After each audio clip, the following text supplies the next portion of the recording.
Muy buenas tardes, ¿cómo están? Qué lindo verlos y qué privilegio poder estar con ustedes una vez más.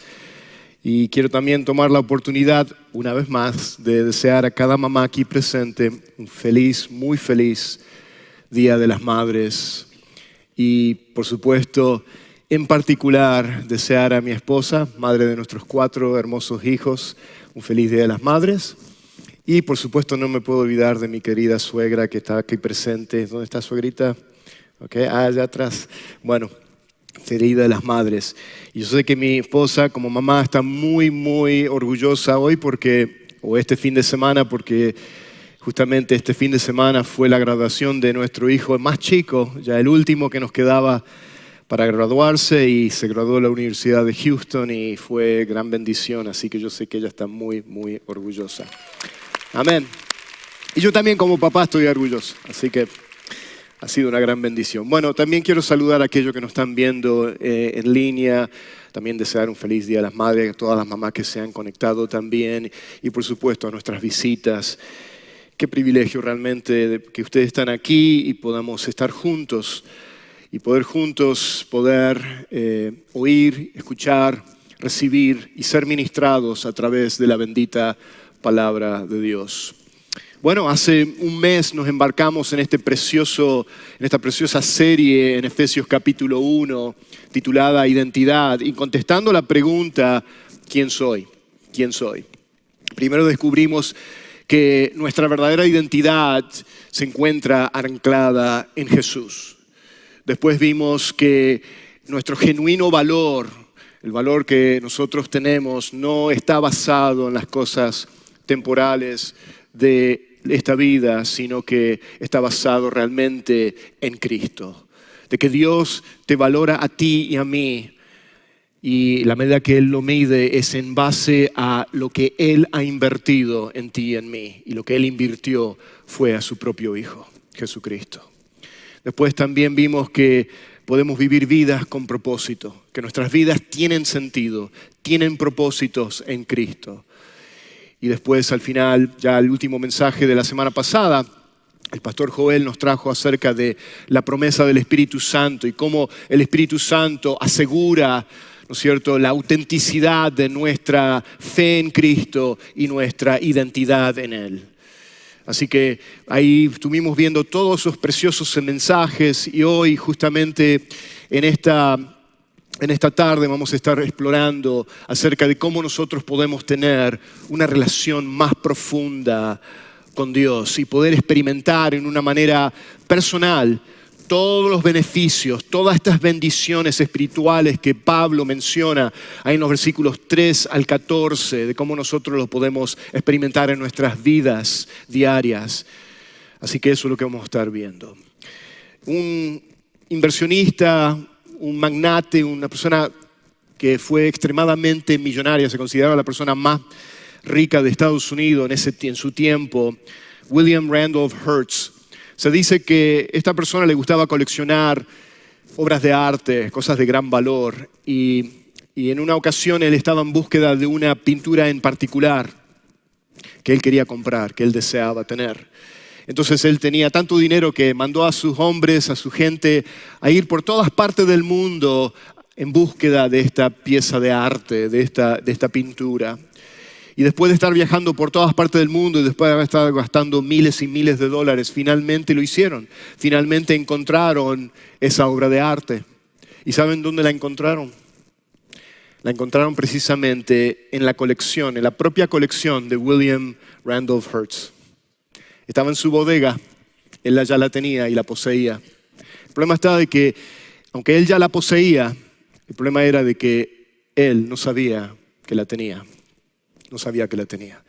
Y aunque suene un poco loca la historia, ¿no es cierto?, de este multimillonario, lo que en realidad nos damos cuenta de que muchos cristianos viven de esa manera. No conocen las riquezas que tienen en Cristo. O sea que en realidad están viviendo vidas espiritualmente empobrecidas por el hecho de desconocer las riquezas que tenemos en Cristo. Y es por eso que a través de este mensaje es mi deseo que nosotros podamos en este día de que la búsqueda para aquellos que no conocen de esas riquezas, que la búsqueda se pare hoy, se detenga hoy y puedan realmente gozar de esa vida plena, de esa vida llena que tenemos en Cristo. Ahora, un poquito de repaso de lo que hemos estado viendo y después ya vamos a ir a leer los versículos 15 al 18 de Efesios capítulo 1. A través de los versículos 3 al 14, Pablo les recuerda y nos recuerda a nosotros de la asombrosa salvación que tenemos en Cristo. Si ustedes lo ven ahí, comienza diciéndonos de que Dios nos escogió en Cristo antes de la fundación del mundo, de que fuimos predestinados para adopción, de que Él nos dio de su gracia, después en Jesús, lo que Jesús hizo por nosotros, de que tenemos redención mediante su sangre, que hemos sido perdonados de nuestros pecados, de que Él nos hizo conocer de su voluntad y después nos dice que Jesús nos proveyó de una herencia eterna y después termina diciéndonos acerca de lo que hizo la tercera persona de la Trinidad en esta asombrosa salvación que todos gozamos y tenemos, que el Espíritu Santo de Dios, que fuimos sellados en Cristo, en Él, con el Espíritu Santo de la promesa, que es nuestra garantía y es lo que garantiza y nos da la seguridad de que somos salvos y de que esa salvación nunca se puede perder. Para aquellos que realmente y verdaderamente han puesto su fe, su total dependencia en Cristo como su Señor y Salvador. Y bueno, eso es lo que vamos a estar viendo. Y lo que vamos a darnos cuenta acá, de que hay una diferencia entre el mero conocimiento intelectual de la verdad bíblica y el estar lo que es estar espiritualmente iluminados. En ese término que Pablo utiliza en esta porción que vamos a leer a continuación. O sea que se necesita el Espíritu Santo de Dios para que entonces nos ilumine nuestro entendimiento y nos haga comprender, ¿no es cierto?, de pasar a tener un mero conocimiento intelectual a pasar a tener un conocimiento personal, íntimo, profundo, diríamos que se podría decir vivencial, ¿no es cierto?, un conocimiento vivencial de las verdades, de los tesoros, de las bendiciones que Dios nos ha provisto ya en Cristo. Así que eso es lo que vamos a estar viendo. Y esto de la iluminación me hace acordar cuando años atrás, muchos años atrás, cuando era mucho más joven, me acuerdo que en Argentina habíamos ido de campamento con un muy íntimo amigo mío. Y cuando llegamos al lugar donde íbamos a estar acampando, era ya de noche. Este era un lugar donde había un lago, un pequeño bosque. Y bueno, llegamos de noche, era luna llena, o sea que no había luz para nada, o sea, completamente oscuro y bueno, con la linterna pudimos armar nuestra carpa y nos fuimos a dormir. A la mañana siguiente, cuando salió la luz del sol y alumbró, ¿no es cierto?, en ese amanecer, y el sol y la claridad del sol pegó sobre ese lago y el brillo mismo nos despertó, ¿no es cierto?, en nuestra carpa. Y cuando salimos de esa carpa, pudimos realmente contemplar, experimentar la belleza de esa naturaleza. Y es exactamente acá lo que Pablo está orando ahora en esta porción que vamos a leer en estos versículos 15 al 18. Es exactamente lo que él está pidiéndole a Dios, de que ellos puedan ver, que puedan experimentar en sus vidas la realidad que ellos ya tienen en Cristo. Es como que si Pablo le está diciendo a Dios, Padre, yo te pido que ellos se vean tal como tú los ves a ellos. Y bueno, ¿por qué no vamos ahora a la palabra del Señor y vamos a leer juntos una porción de la oración que Pablo hace aquí, comenzando en el versículo 15? Porque esa oración va hasta el versículo 23, pero hoy vamos a cubrir solamente del 15 al 18. Dice así la bendita palabra del Señor. Por esta razón también yo, habiendo oído de la fe en el Señor Jesús que hay entre ustedes y de su amor por todos los santos, no ceso de dar gracias por ustedes, mencionándolos en mis oraciones. Pido que el Dios de nuestro Señor Jesucristo, el Padre de gloria, les dé espíritu de sabiduría y de revelación en un mejor conocimiento de Él. Mi oración es que los ojos de su corazón les sean iluminados para que sepan cuál es la esperanza de su llamamiento, cuáles son las riquezas de la gloria de su herencia en los santos. Que el Señor nos dé oído para oír lo que el Señor quiere ministrarnos y quiere hablarnos en esta tarde. Y hay tres cosas que yo quiero que nosotros nos enfoquemos en esta porción de la oración que aquí Pablo hace en estos versículos del 15 al 18. Ahora bien, ustedes notaron que es como que hay un paréntesis que Pablo hace, mientras que él da toda esa lista de todas esas bendiciones espirituales que yo acabo de dar así rápidamente. Pablo hace un paréntesis ahora y se detiene. Y él ahora está orando por la iglesia. Y él está haciendo esta oración. Y en esta oración él desea que la iglesia conozcan más profundamente, que lo conozcan mejor a Dios. Y bueno, y eso me lleva entonces a la primera petición, que Pablo, yo no sé, yo toqué algo aquí y ya lo descompuse, ahí está. En la primera petición de la oración que hace Pablo, él pide que ellos tengan un conocimiento más profundo de él. Y eso me lleva al primer punto, que tu mayor necesidad, o tu mayor tesoro, es que ustedes conozcan a Dios. Tu mayor tesoro es conocer a Dios. Y ahí lo ven, versículo 17. Dice, pido al Dios, el Dios de nuestro Señor Jesucristo, el Padre de gloria, les dé espíritu de ¿qué? De sabiduría y revelación. ¿Para qué? Que tengan un mejor conocimiento de Él. Un mejor conocimiento de Él. Ustedes saben que el ateo no cree en Dios. Y el agnóstico dice que si hay un Dios, porque ni siquiera saben si hay un Dios o no, dicen no lo podemos conocer.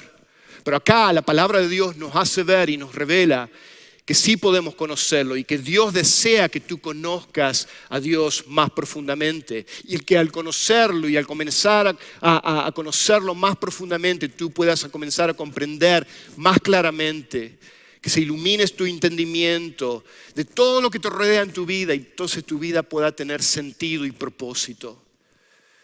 Me encanta porque hablando de tener sentido y propósito, de que tu vida sea llena, completa, y solamente tu vida puede ser completa y llena, como ya lo hemos visto, en Cristo, en Cristo. El matemático Blaise Pascal, él dijo una vez, y para aquellos que les gustó cursar sus carreras o sus clases de matemática, tal vez se acuerdan de lo que es el principio Pascal. No, yo sé que nadie se acuerda de eso, pero bueno, este matemático y filósofo, él dijo una vez esto, lo siguiente.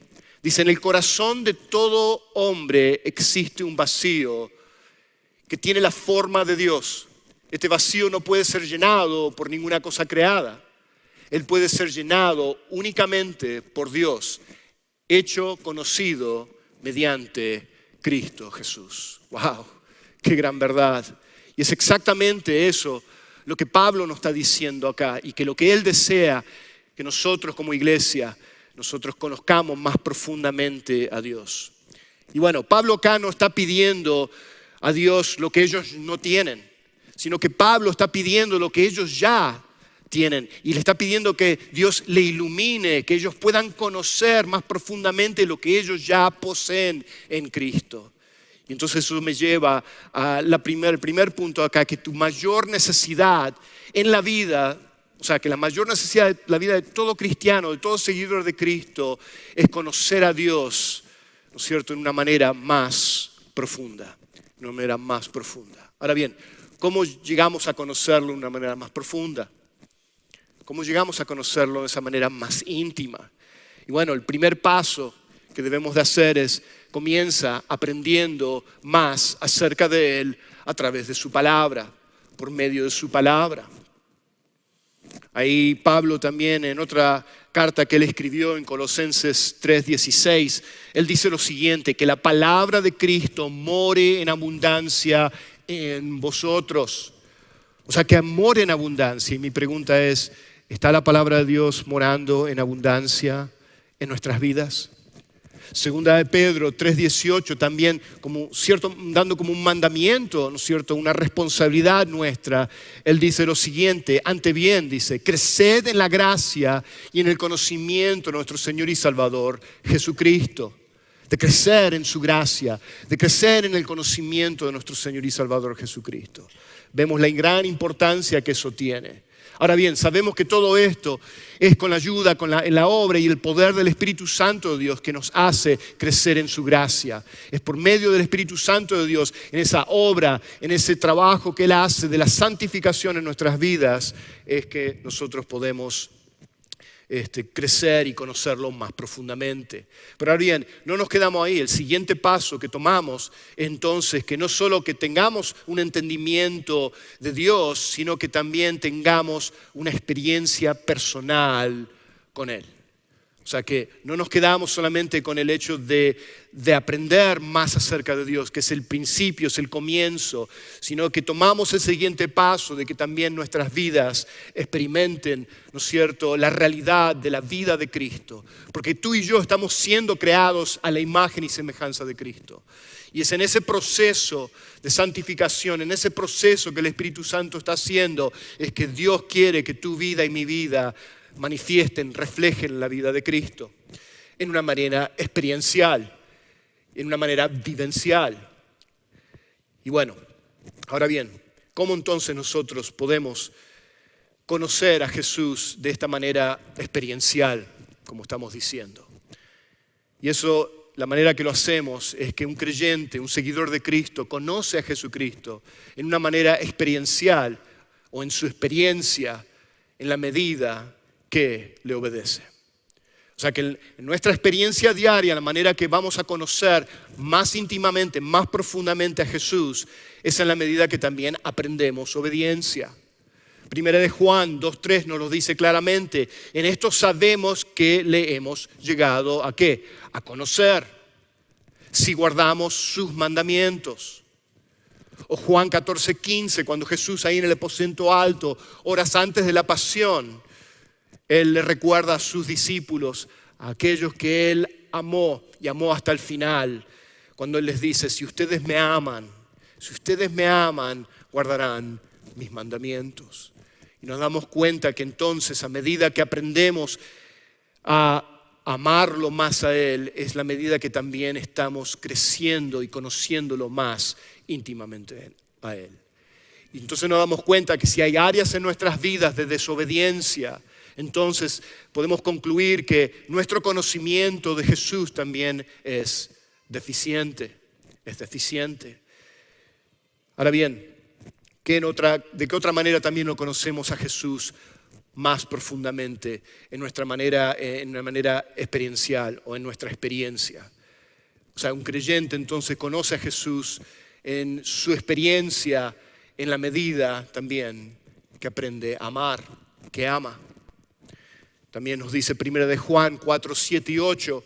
Dice, amados, amémonos unos a otros, porque ¿qué? El amor es de Dios y todo el que ama es nacido de Dios. O sea que es cristiano, ha venido a la fe en Cristo Jesús y conoce a Dios. ¿Ven ahí? El que no ama no conoce a Dios en el sentido de conocerlo profundamente, íntimamente, porque Dios es amor. Acá el razonamiento que 1 Juan 4:8 nos está diciendo consiste que dado que Dios es amor, lo conocemos en nuestra experiencia solo cuando nosotros mismos también amamos. Cuando le amamos y le obedecemos, es un reflejo entonces, hermanos, que lo que estamos conociendo, o sea, que lo estamos conociendo a Él más profundamente y estamos siendo hechos más a la imagen de Cristo.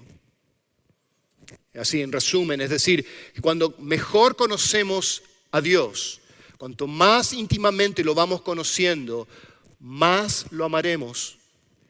Y cuanto más le amamos a Él, más será nuestra inclinación, nuestra disposición de obedecerle y de confiar en Él. ¿Escucharon bien eso? De obedecerle y confiar en Él. Y el tercer punto que quería hablarle acerca de cómo conocemos a Jesús más a través de nuestras experiencias, de conocerlo más profundamente, es que un creyente conoce a Jesucristo en su experiencia en la medida que aprende a confiar en Dios a través de su sufrimiento. Es a través de las pruebas, hermanos, es a través de nuestros tiempos difíciles, ¿no es cierto?, que aprendemos más acerca de quién es Él. Y aprendemos a conocerlo más íntimamente a Él. Me gusta porque Filipenses 3:10, Pablo hablando acerca de eso, y dice, y conocerlo a Él, hablando de Jesús, el poder de su resurrección y la participación en su padecimiento, llegando a ser como Él en su muerte. Y esta palabra conocer que Pablo utiliza acá en el griego significa ginosco. Y significa, escuchen bien esto, conocer a alguien significa conocer a alguien más íntimamente a través de vivir experiencias cercanas con esa persona. ¿Escucharon bien eso? O sea, y acá utilizando esa palabra conocer es exactamente lo que nosotros vivimos a través de nuestro sufrimiento y nuestras pruebas. De que es a través de esos tiempos que viene Dios a estar con nosotros. Y es algo que tal vez es tan difícil, ¿no es cierto?, de poder explicar de cómo nosotros lo que estamos experimentando en esos tiempos difíciles, en esos tiempos de pruebas, en esos tiempos de sufrimiento, de cómo tú puedes explicar a alguien que has sentido la paz de Dios. ¿Cómo tú puedes explicar lo que Filipenses 4:7 nos dice? Cuando Pablo, hablando en Filipenses acerca de no estemos afanados, de que le hagamos conocer a Dios en toda oración y súplicas, ¿no es cierto?, al Señor, que traigamos todas nuestras cargas a Él. Y en ese contexto, Él está diciendo, al final termina diciendo en el versículo 7, dice, y la paz de Dios, dice, y esa paz de Dios, dice, ¿qué hace? Nos guardará nuestro corazón y nuestros pensamientos, dice, en Cristo Jesús. Esa paz. Y la única manera que nosotros podemos experimentar esa paz es que tú lo vivas. Y en esos momentos, en los momentos más difíciles de nuestras vidas, es ahí cuando nosotros, la gracia de Dios viene a nuestras vidas para que entonces nosotros podamos experimentar nosotros en nuestras vidas esa paz que sobrepasa, dice, todo entendimiento. No hay entendimiento, no hay palabras que lo pueden explicar, tú lo tienes que vivir y lo vives a través de tus experiencias, lo vives a través cuando tú has puesto tu fe y tu confianza en Él y Él viene en esos momentos difíciles, cuando Él prometió que nunca te dejaría, que nunca te desampararía, que Él estaría contigo hasta el fin. Y en esos momentos es cuando nosotros podemos sentir entonces la paz de Dios, inundar nuestros corazones, inundar nuestras mentes y traer verdaderamente paz y tranquilidad en medio de la tormenta. Miremos un ejemplo más, ¿no es cierto?, de Pablo. 2 Corintios 12:8-10, Pablo en el contexto acá de que él tenía este aguijón en la carne. Y muchos están en desacuerdo qué es lo que era este aguijón en la carne. Algunos dicen que era una enfermedad que tenía Pablo. Otros dicen que no, era un enemigo de Pablo que estaba constantemente acechándolo. Y bueno, cual sea ese aguijón en la carne, aquí Pablo está pidiéndole a Dios que se lo quite. Y a él lo dice de esta manera. Dice, acerca de esto 3 veces he rogado al Señor para que Él lo quitara de mí. Y Él me ha dicho, te basta mi gracia, pues mi poder se perfecciona en la debilidad. Por tanto, con muchísimo gusto me gloriaré más en mis debilidades para que el poder de Cristo more en mí. O sea, conocer el poder de Cristo, conocerlo más íntimamente significa que Él tenía que seguir pasando a través de estas pruebas, de este sufrimiento.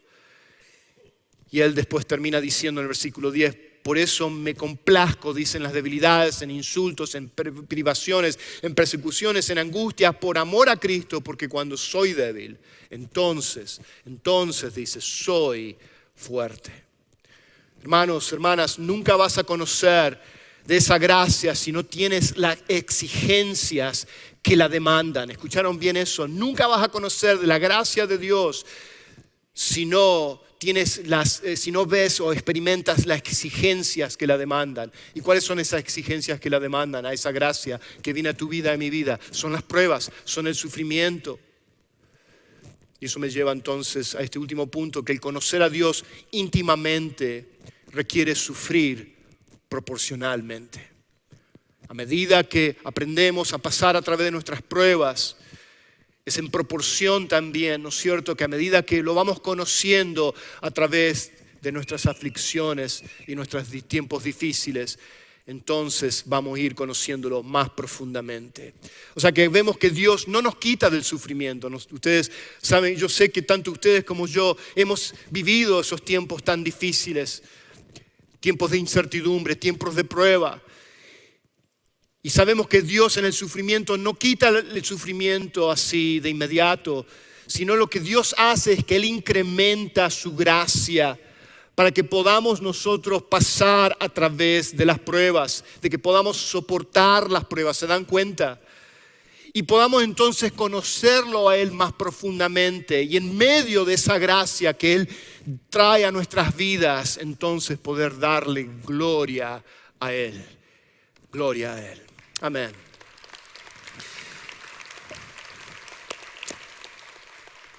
Me encanta porque en este ejemplo que Pablo nos da, tenemos el ejemplo también de Elisabeth Elliot.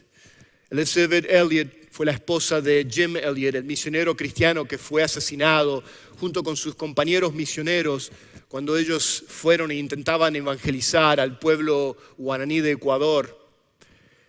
Ella dice lo siguiente con respecto a este tema de conocerlo más profundamente a través del sufrimiento, a través de las pruebas.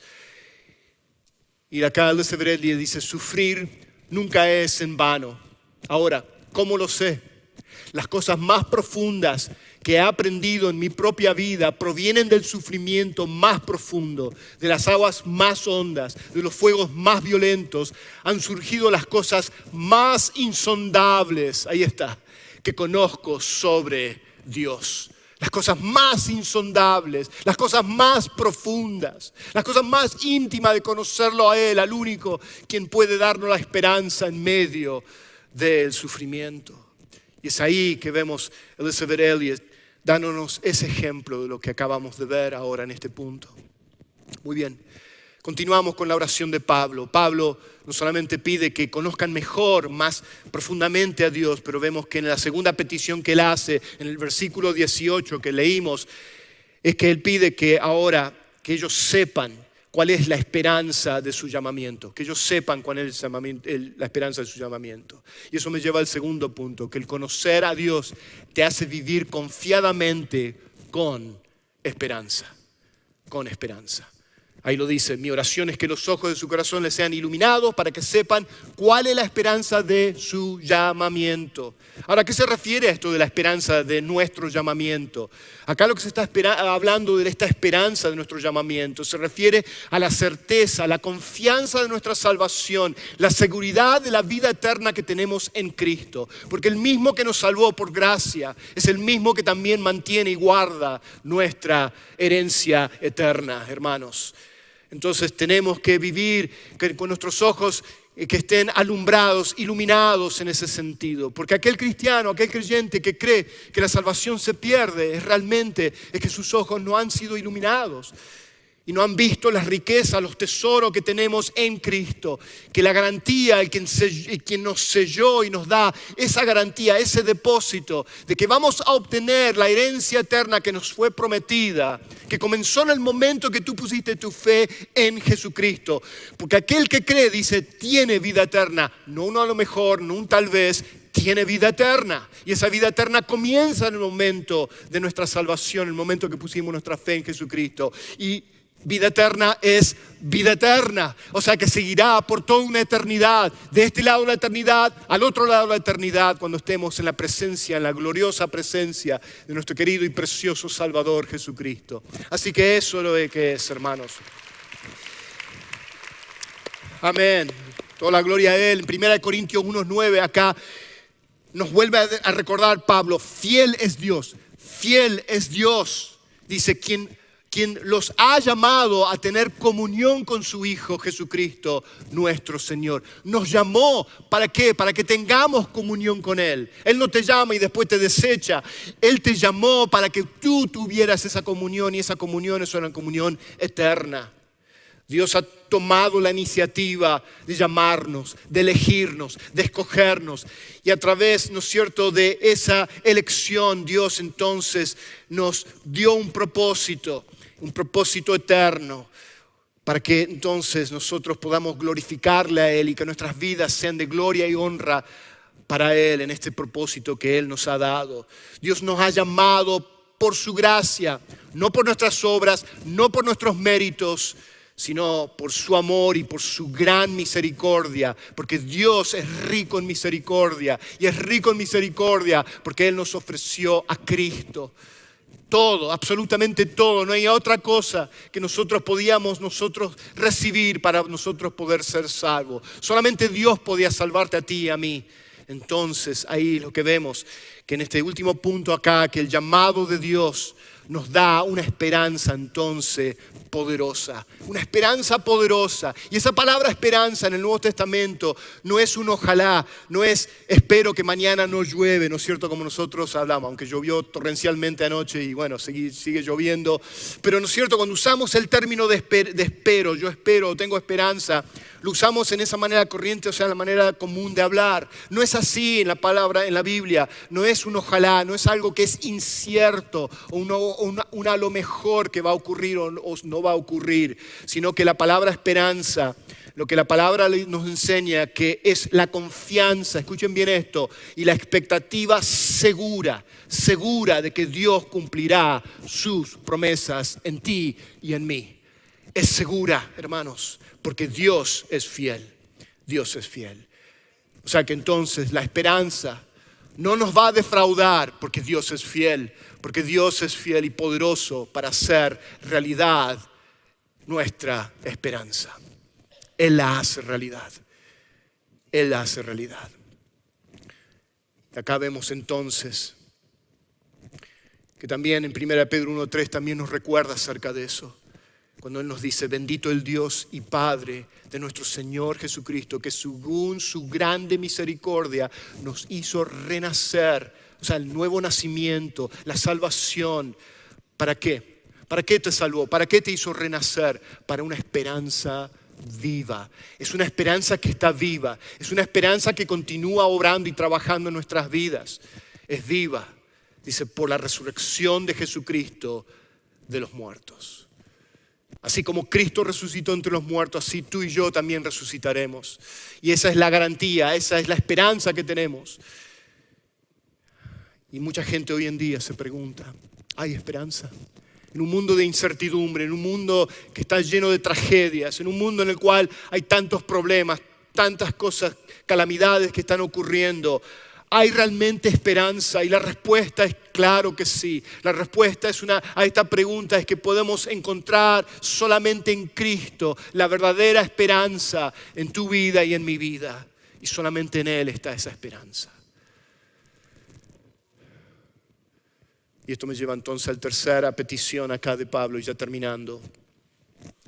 Y en esta tercera petición que Pablo hace en la parte final del versículo 18, es que Él quiere que sepan que ellos sepan, que la iglesia sepan, que son la herencia de Dios. Y eso me lleva al tercer y último punto, que tú eres el precioso tesoro de Dios.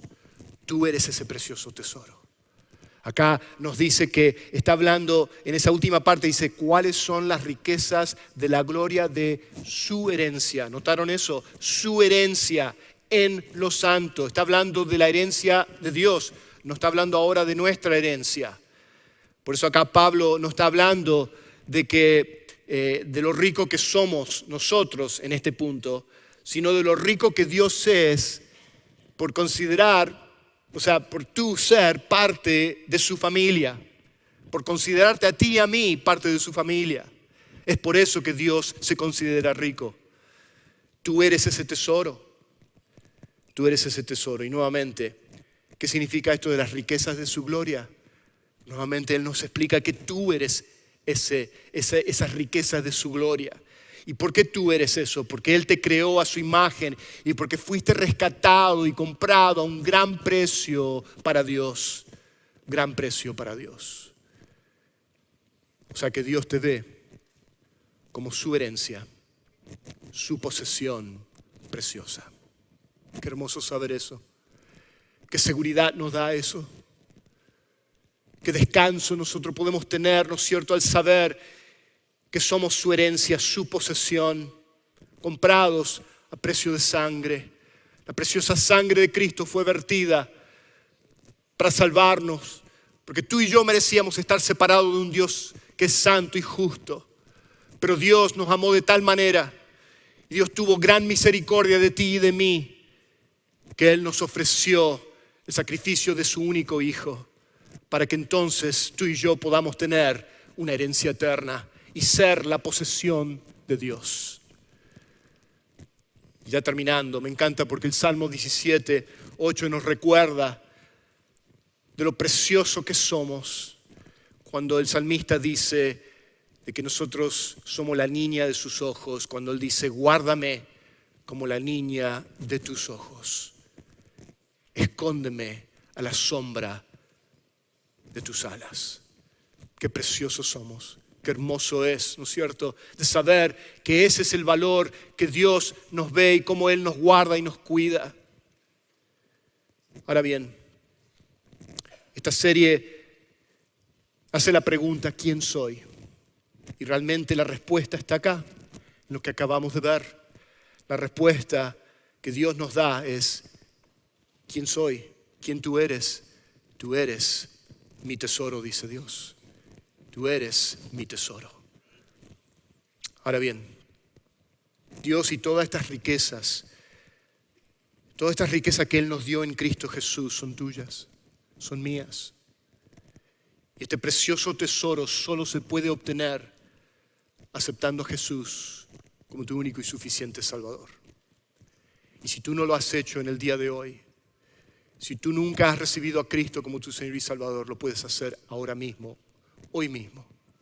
Y no te vayas de este lugar sin haber tomado ese paso de fe y de poner tu total confianza y dependencia en aquel que solamente puede salvarte y perdonar tus pecados y darte de este tesoro, de esta herencia eterna que hemos estado hablando. Al final del servicio tenemos, saliendo por estas puertas a la derecha, tenemos lo que es nuestro centro de los próximos pasos. Y ahí tenemos colaboradores que van a estar ahí listos y preparados para orar por ti, para hablarte más acerca de cómo recibir este tesoro que es Cristo, de cómo ser salvos, ¿no es cierto?, y venir a la fe en Cristo Jesús. Así que, ¿por qué no lo haces hoy? ¿Por qué no oramos y le damos gracias al Señor por este día? Padre eterno, te amamos, te damos gracias por habernos demostrado, Señor, por habernos mostrado, Señor, y por abrir nuestros ojos, Señor, por iluminar nuestros corazones, Señor, de ver los tesoros y las riquezas que tenemos en Cristo, de haber sido escogidos, Señor, de haber sido elegidos, Señor, de haber sido redimidos por Dios, Señor, por haber sido perdonados nuestros pecados y haber recibido una herencia eterna en Cristo. Y de saber que todo eso, Señor, de esa herencia eterna, de esa gracia que hemos recibido, de esa salvación tan preciosa que hemos recibido Señor, por medio de la sangre del Cordero, todo eso, Señor, ha sido sellado ahora por medio de la promesa que es el Espíritu Santo, para que sea nuestra garantía, nuestra seguridad de que vamos a obtener lo que tú nos has prometido de darnos. Y gracias, Señor, por hacer eso en nuestras vidas, de que podamos vivir, Señor, y experimentar cada día la vida de Cristo. Te amamos, te damos gracias y lo pedimos todo esto en el nombre precioso de Jesús. Y su pueblo dice amén. Gracias, hermanos.